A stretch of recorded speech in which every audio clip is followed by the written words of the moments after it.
pessoal, boa noite, muita paz, muita luz, namastê.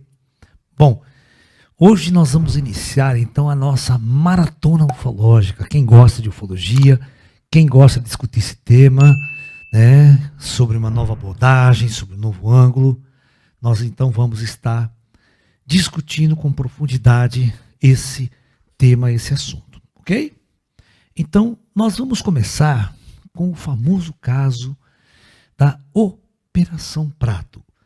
Esse nosso seminário nós vamos estudar os casos principais de ufologia que aconteceu no Brasil e nós vamos discutir ele. Então, um dos casos mais intrigantes e mais famosos, bem documentados, é a chamada Operação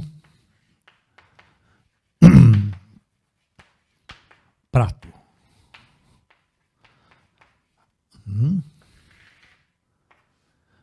Vulgarmente, popularmente conhecido como caso chupa-chupa.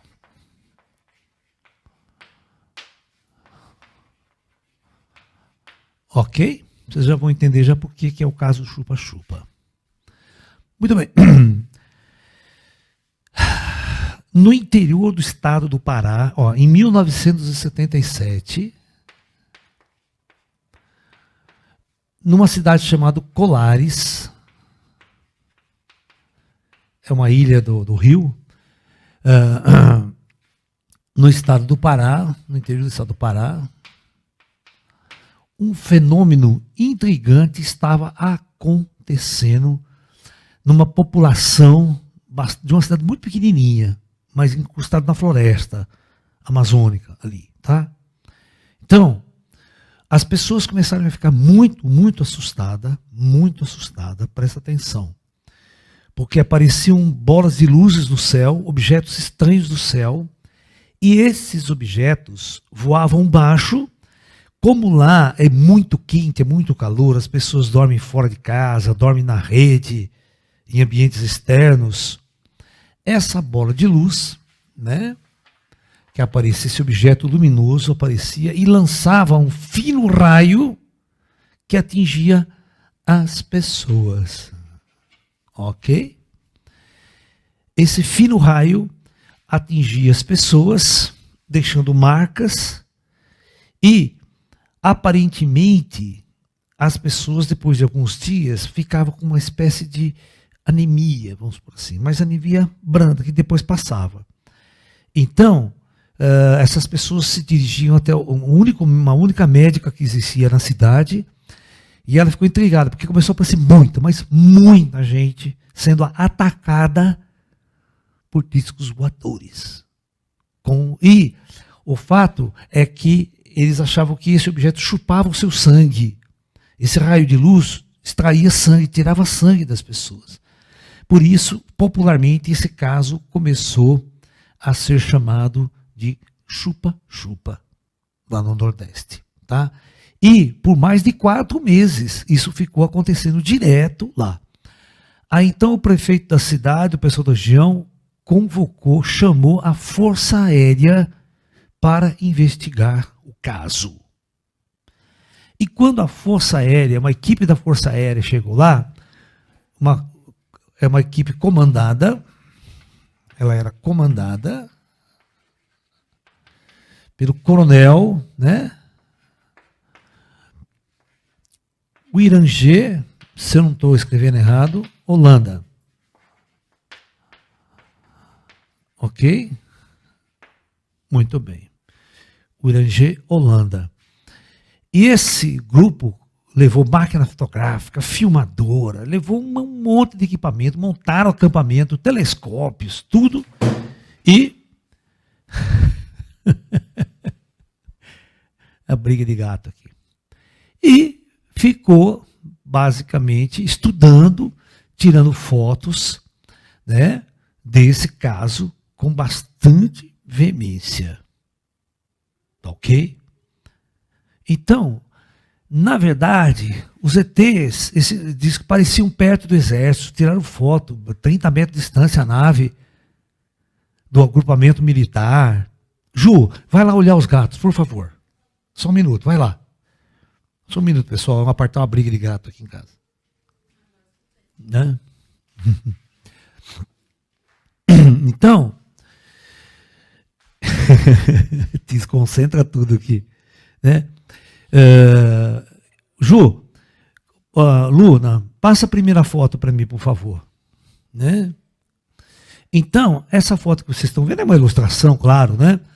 De revistas quando esse caso foi tão famoso que até o History Channel fez uma matéria especial sobre esse caso. Na Discovery fez também um monte de revistas internacionais publicaram esse caso. Tá ok? Tá? Muito bom. Então, o que realmente estava acontecendo lá? Tá? Passa uma outra foto para mim, Ju.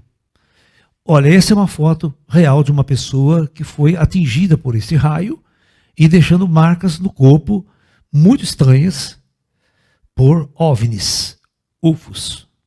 Pode passar outra foto.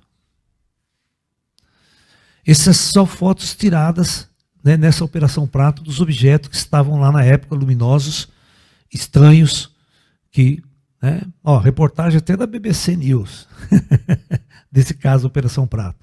Vai para frente, Ju. Pode botar outra foto. Esse é o coronel Oranger Holanda, que esteve na reserva da aeronáutica. Tá? Acabou? Então veja bem. O que há de estranho nisso?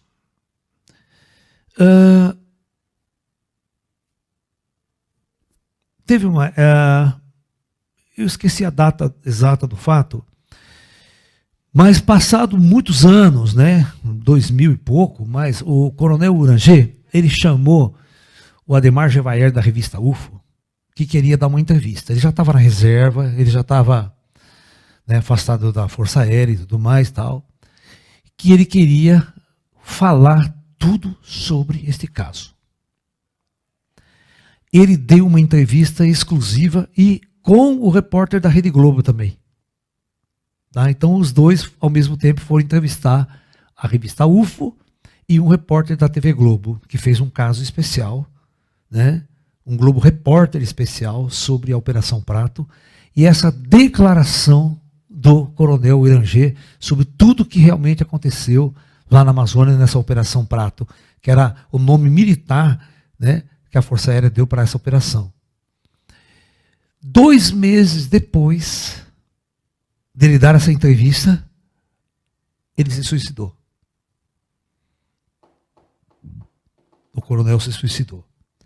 Então veja bem, era algo realmente secreto, era algo que não podia ser revelado, era questão de segurança nacional, mas como ele percebeu que ele estava já com intenção de se suicidar por outros motivos, segundo o próprio pessoal da revista UFO comenta, ele resolveu abrir o bico, contar a história, e 2 meses depois ele se suicida.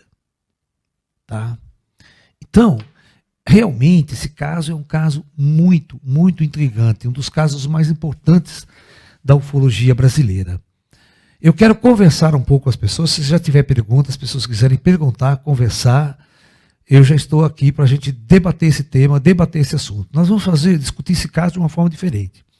Depois eu vou contar o meu lado da história, tá? Né, porque os seres, os extraterrestres que estiveram fazendo essa operação lá, eram os meus amigos Greyzinhos. Por que que eles estavam fazendo isso? O que estava acontecendo lá? Que ficou realmente uma incógnita e ninguém da ufologia tem noção do que realmente estava acontecendo lá. Professor, o coronel Oranger realmente se matou ou foi queima de arquivo? Então, segundo os especialistas do caso,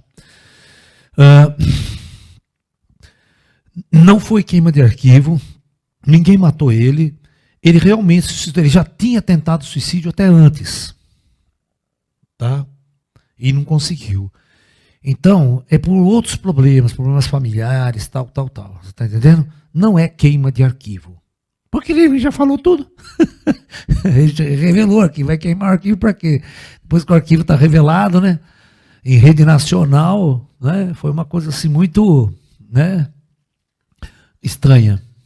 Professor, então a morte dele não teve nada a ver com os ETs ou com a Operação Prato em si? Não. A morte dele não teve absolutamente nada a ver com os ETs em si e com a própria Operação Prato. Foi um suicídio por outros motivos. Quantas pessoas sofreram esses casos de chupa-chupa? Eram centenas, muitos na cidade, muita gente mesmo. As pessoas tinham medo de dormir, de sair na rua, né? Porque os objetos apareciam e praticamente atacavam as pessoas com esses raios. Isso ficou durante 4 meses. O pessoal conta que depois que durante o alvo foi em dezembro de 77, foi até dezembro de 77. Depois a operação, inexplicavelmente, ela se encerrou. O fenômeno não tinha acabado, a Força Aérea foi chamada, o pessoal retirou, né? E o fenômeno continuou, não se sabe por que a Força Aérea foi retirada de lá, mas diz que depois teve outro desdobramento, voltaram lá novamente, teve uma segunda, mas ninguém discute muito essa segunda operação da Força Aérea lá. Até que, naturalmente, depois de uns 6 meses, o fenômeno desapareceu totalmente. Nunca mais aconteceu. Por que essa dificuldade em divulgar os ETs? Como dificuldade? Eu não entendi dificuldade de divulgar os ETs. Refaça a pergunta para mim, por favor. Os ETs fazerem esse... Pera. Por que a dificuldade em divulgar os ETs? Os ETs... Nossa, não tô conseguindo. Juliana, ajuda ela aí.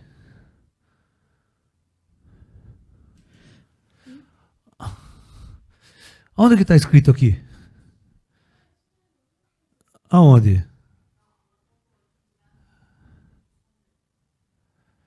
Por que essa dificuldade em divulgar os ETs? Então, o lance dificuldade é o seguinte, no sentido de esconder, ela colocou. o lance é o seguinte, ó.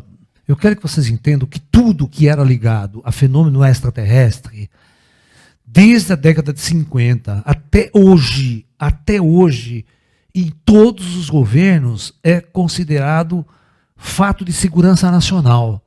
Então tudo é top secret, tá? Nos Estados Unidos, qualquer parte do mundo, raramente um governo vem a público falar alguma coisa sobre ET. Ultimamente, nós tivemos algumas coisas, né? Força Aérea Americana liberando, a Força Aérea da França, muitos governos liberaram alguma coisa.